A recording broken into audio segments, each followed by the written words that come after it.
কানের মানসিক কষ্ট। লেখক শ্রী নারায়ণ রায়।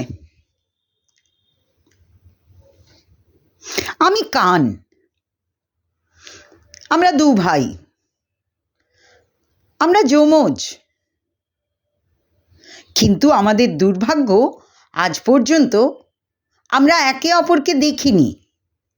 জানি না কোন অভিশাপের ফলে আমাদের দুজনকে ভগবান মাথার বিপরীত দিকে বসিয়ে দিয়েছেন।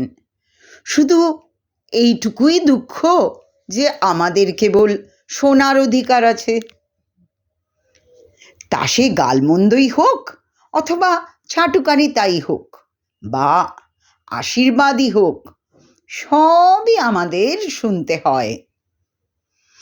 কিন্তু আস্তে আস্তে আমাদের খুঁটি ভাবা হতে লাগলো। চশমার গুরুভার আমাদের উপর চাপিয়ে দেওয়া হলো। চশমার ফ্রেমের ডাঁটি আমাদের উপর এনে রাখা হলো। কেন ভাই? চশমা চোখের সমস্যা, এর মধ্যে আমাদের টেনে আনার কি দরকার ছিল? তবু সে যন্ত্রণাও আমরা সয়েছি। আমরা বলি না কিছুই, কিন্তু শুনতে তো পাই। সব জায়গায় যারা বলতে পারে তারাই কেন এগিয়ে থাকে?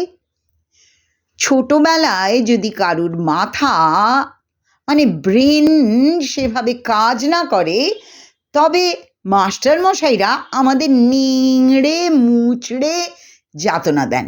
কেন? মাথার ব্রেনের দায়িত্ব কি আমাদেরই নিতে হবে?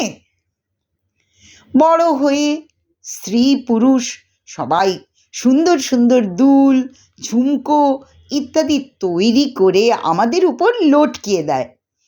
ফুটো করা হয় আমাদের, কিন্তু সবাই মুখশ্রীর প্রশংসা করে। আরও দেখুন, চোখের জন্যে কাজল, মুখের জন্যে ক্রিম, ঠোঁটের জন্যে লিপস্টিক। কিন্তু আজ পর্যন্ত আমরা কি কিছু চেয়েছি বলুন? কবিরা সবসময় ঠোঁট, চোখ, গাল ইত্যাদির প্রশংসা করেন, কিন্তু আমাদের প্রশংসা করা হয় না। উল্টে আমাদেরকে কুলোর সাথে তুলনা করা হয়। কাকে বলি? অনেক দুঃখের কথা বলার আছে, কিন্তু দুর্ভাগ্য, ভগবান আমাদের বলার ক্ষমতা, অধিকার কোনোটাই দেননি। যদি বলতে পারতাম, মনটা হালকা লাগতো। কান হলেও আমাদেরও তো মন আছে। ব্রাহ্মণের পৈতে, দর্জির পেন্সিল, মিস্ত্রির গুটকার পুরিয়া বা বিড়ি সবই আমরাই সামলাই।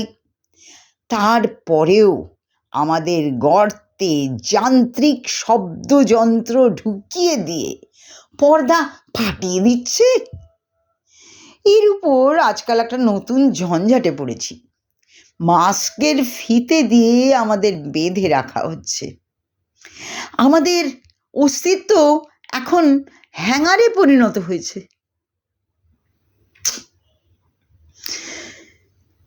আরও কিছু লটকাবার থাকলে নিয়ে আসুন, আমরা তৈরি।